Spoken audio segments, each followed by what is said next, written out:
Donc salut les gars, aujourd'hui on va parler un petit peu de Constructo. Encore, on parle de Constructo. Donc là on va parler surtout de tout ce qui est circulation dans les skateparks Constructo qui sont... À chaque fois c'est très compliqué la circulation dans ce genre de skatepark. Dites-moi en commentaire ce que vous en pensez, mais moi franchement j'en pense que du mal parce que c'est vraiment, vraiment pas bien quoi. Enfin, vous allez voir, et là on va montrer deux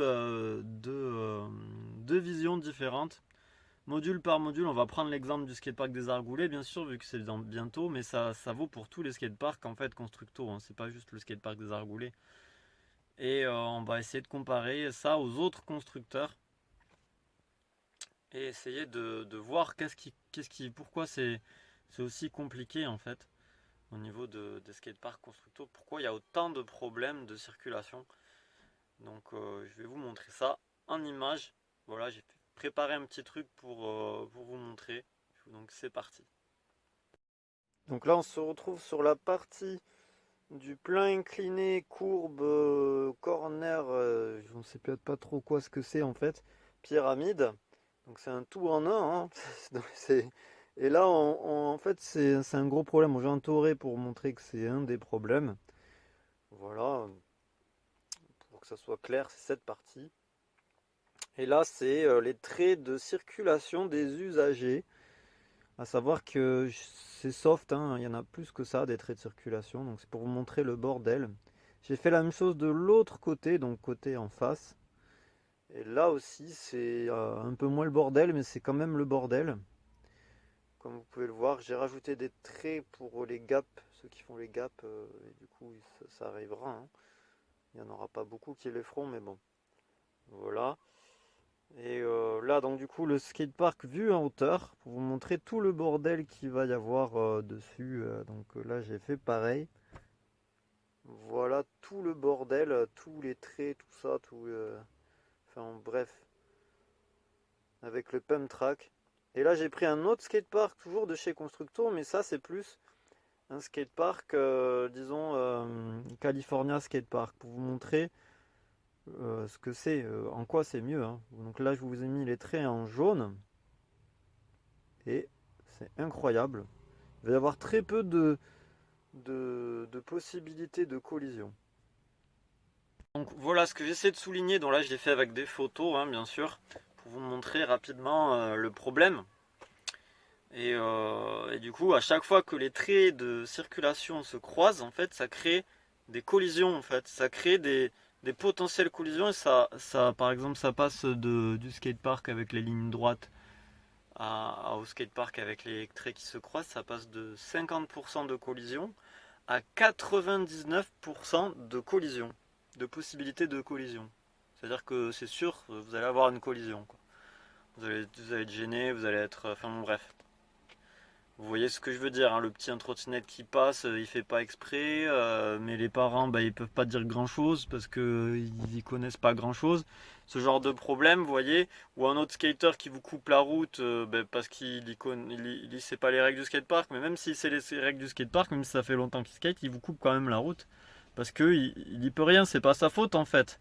C'est la faute du constructeur, de Constructo qui a fait cette line, qui a fait que les lines se croisent partout. Et du coup, tout le monde se rentre dedans. Voilà. Donc, maintenant qu'on le sait, bon, moi je le sais depuis des années et des années, hein, j'ai compris, j'ai eu des engueulades avec des skaters, ils m'engueulaient et tout, parce que je leur coupais leur line, sauf que c'était pas moi qui leur coupais leur line, c'était le constructeur qui avait fait une line qui faisait couper la line. Sauf que ces skaters, ils se sont pas dit, ah tiens, c'est la faute du constructeur. Pourquoi le constructeur il a construit ça comme ça et tout. Vous voyez? Parce que pour eux, Constructo, c'est le Saint Graal, vous voyez, enfin, c'est la sainteté absolue. Sauf que pas du tout, en fait. C'est pas du tout un constructeur qui fait de bons skateparks, en tout cas pour les usagers qui ne connaissent rien au skate. Pour ceux qui connaissent le skateboard, c'est plutôt des bons skateparks, hein, mais pour ceux qui connaissent rien au skatepark, c'est pas des très bons skateparks, et surtout pour commencer à comprendre les lignes. Parce que c'est trop le bazar, quoi. C'est trop n'importe quoi. Mais même pour nous qui sont des skateurs expérimentés, c'est vraiment trop le bazar. C'est vraiment trop n'importe quoi. les croisements de line dans tous les sens, c'est... Enfin voilà quoi, qu'il y ait des accidents, c'est normal hein, à un moment donné. Ou qu'il y ait des collisions ou des problèmes, ou voilà. Donc je vous laisse méditer sur ça, parce que moi j'y pensais pas en fait, j'ai analysé en analysant les skateparks, j'ai analysé les lignes des skateparks, j'ai vu plusieurs skateparks en Europe, donc je me suis posé la question, pourquoi Constructo fait des skateparks en forme d'étoile ou Snake bizarre, Snake Street qui veulent rien dire en fait. Et je me suis posé la question, mais pourquoi ils mettent tout le temps des plans inclinés et des courbes sur des skateparks street alors qu'il n'y a pas besoin. Et j'ai compris en fait que c'était une demande déjà des mairies, ça, et qu'en plus ça servait à rien parce qu'en vrai c'est juste du confort. Mais en fait en skate normalement on doit sortir de son confort pour progresser. Sinon on roule et puis ça progresse pas. Et du coup, c'est pour ça que je suis un petit peu. J'aime pas les skateparks constructo, mais vraiment pas. C'est très rare que j'aime un skatepark constructo. Et voilà quoi. Donc, il doit y en avoir un ou deux que j'aime bien. Mais le reste. Pourtant, j'en ai fait plein de skateparks constructo. J'en ai fait beaucoup, beaucoup, beaucoup. Mais à chaque fois que je skate un skatepark constructo, je suis plutôt triste. Parce que je me dis, ah putain, encore du constructo quoi. Je me dis. Parce que c'est du vu, du déjà vu, du revu, du re-revu à chaque fois. Il n'y a pas de vraie originalité. Même si apparemment ils font des skateparks avec des boîtes de sardines et des boules de pétanque. Enfin, vous voyez le truc de Marseille, c'est...